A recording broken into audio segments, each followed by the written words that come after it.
Welcome. बड़ी बड़ी companies के इंटरव्यूज में अक्सर ऑप्टिमल सोल्यूशन के बारे में पूछा जाता है और ऐसा ही सिचुएशन आता है जब आपसे पूछा जाए कि इस पर्टिकुलर एरे में अगर आपको फर्स्ट डुप्लीकेट आइटम पता करने हो तो कौन सा मेथड एफिशिएंट होता है, फ्लॉयड एल्गोरिथम या फिर सेट बेस्ट अप्रोच। अगर आपको इसका आंसर पता है तो आप वीडियो को पॉज करके कमेंट कर सकते हैं और अगर नहीं तो मैं इसको एक्सप्लेन करता हूँ। अगर आपका आंसर है फ्लॉयड एल्गोरिथम तो आपका कोड क्रैश हो जाएगा। क्यों?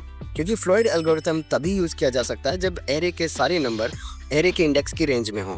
यहाँ एरे की लेंथ 6 है और एरे का मैक्सिमम इंडेक्स है 5, लेकिन इस एरे में यहाँ है नंबर 7 और फ्लॉयड एल्गोरिथम के एग्जीक्यूशन के दौरान ये वैल्यू आपको मिलेगी अनडिफाइंड और प्रोग्राम क्रैश।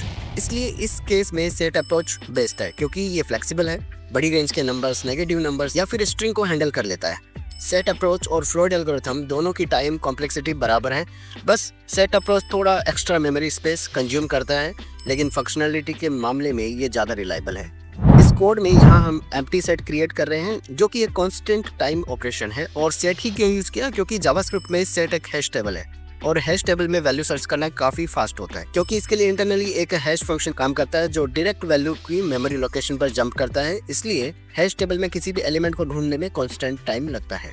ओके, तो अब हम यहाँ एरे के हर आइटम को विजिट कर रहे हैं, इटरेट कर रहे हैं और लूप के अंदर ये चेक कर लेते हैं कि एरे का करंट आइटम सेट में ऑलरेडी एग्जिस्ट करता है या नहीं। अगर नंबर पहले से सेट में है इसका मतलब जो करंट आइटम है वो एक डुप्लीकेट है और उसी आइटम को फिर रिटर्न कर दिया गया है। इस अप्रोच में n इटरेशन है और हर इटरेशन में कांस्टेंट वर्क हो रहा है, इसलिए इसकी टाइम कॉम्प्लेक्सिटी होगी BOFN। और वर्स्ट केस यानी कि डुप्लीकेट आइटम अगर एरे के एंड में हो तो स्पेस कॉम्प्लेक्सिटी भी BON होगी।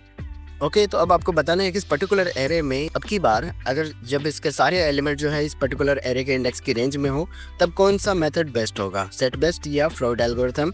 हमें स्पेस कॉम्प्लेक्सिटी का ध्यान रखना है। आपका आंसर आप नीचे कमेंट कर सकते हैं और अगर आपको ये वीडियो अच्छा लगा तो इस वीडियो को लाइक कीजिए, हमारे चैनल को सब्सक्राइब कीजिए और मिलते हैं एक नए वीडियो के साथ में। तब तक के लिए बाय बाय।